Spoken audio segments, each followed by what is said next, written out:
งบงบงบ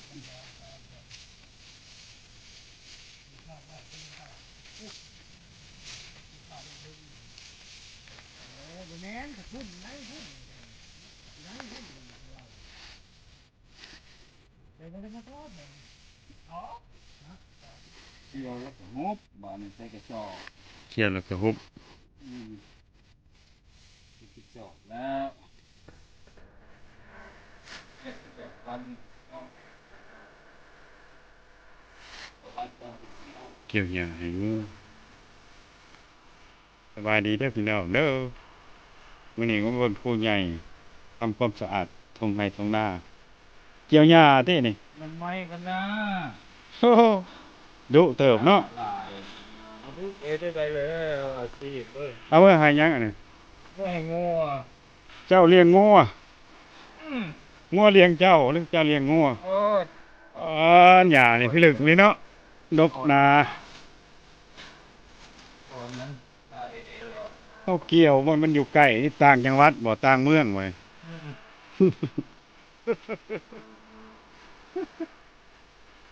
เมืองไหนเขาอยู่นี่เมืองหยังเฮ้ยอ๋ออ๋อเขาว่าเกี่ยวหญ้านี่เมืองอาจจะฟังทองผู้ใดอยู่ใกล้เมืองพิลึกเนาะเขตโพนพางเออเป็นหยังลายเลยชาวโพนพางอนุบาลโพนพางโอ้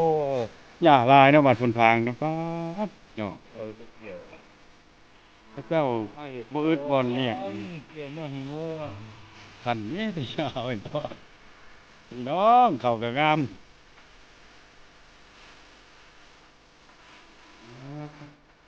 นี่แต่บ่มีบอนไซ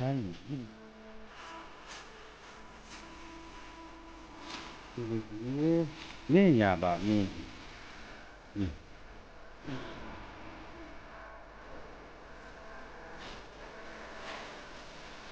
โอ้ยคนขยันพี่น้องเอ้ยยามมื้อแลงมาเกี่ยวหญ้า เด็ดงูงูเราตายมันเกี่ยวกับเกี่ยวกับมันเกี่ยวอยู่ใกล้เกี่ยวอยู่บ้านโพ้นพางหน้าทหารพี่นี่ฮะมากันมากแล้วเรื่องมาเกี่ยวครับอ้าวมาหาผู้สาวเนี่ยมาขอลูกขอเมียนี่แหละเออฮอดที่ว่าลูกผมมีให้ลูกให้หลานหมดมาเห็นหญ้าเกี่ยวเอาหญ้า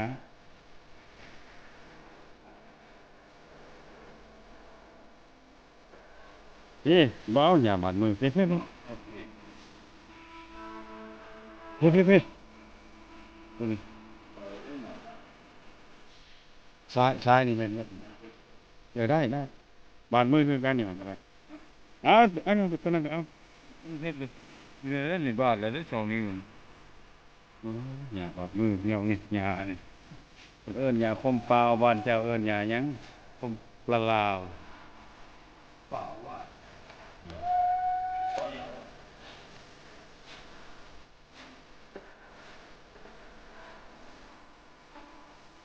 ผมอ้าวของหน้าเราก็ดีใจแล้วเกี่ยวนี่ดีใจแล้วแฟนเด็ดมาก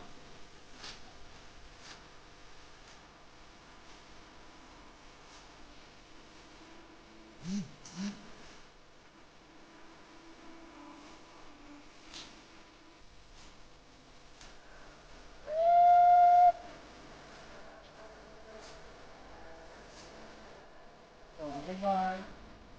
หน้าหลายเนาะอือ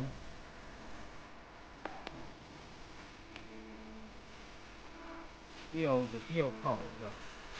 เกี่ยวเลขา10,000มาแต่น้องลำจันทน์เอาแต่นอนจัดได้บ้านฮอไตพุ่นอืมมีตระกูลอุปถัมภ์เนาะ10,000ลูกก็ทับเกี่ยว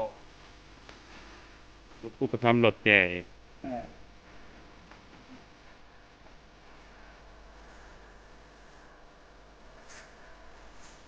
ไหนก็บ่ลืมรอเขาถ่ายกินอยู่เพื่อน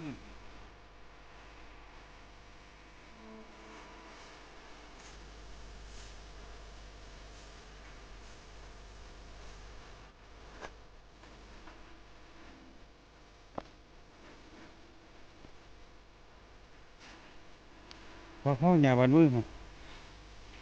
พี่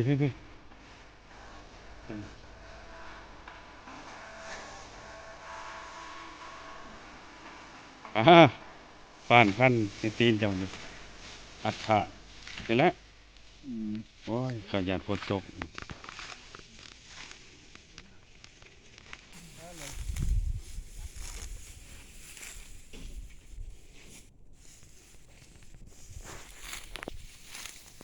เอาสิได้ขอบใจพี่น้องสุขุสุคนที่เขาเบิ่งเขาส้มนั่นแหละเด้อ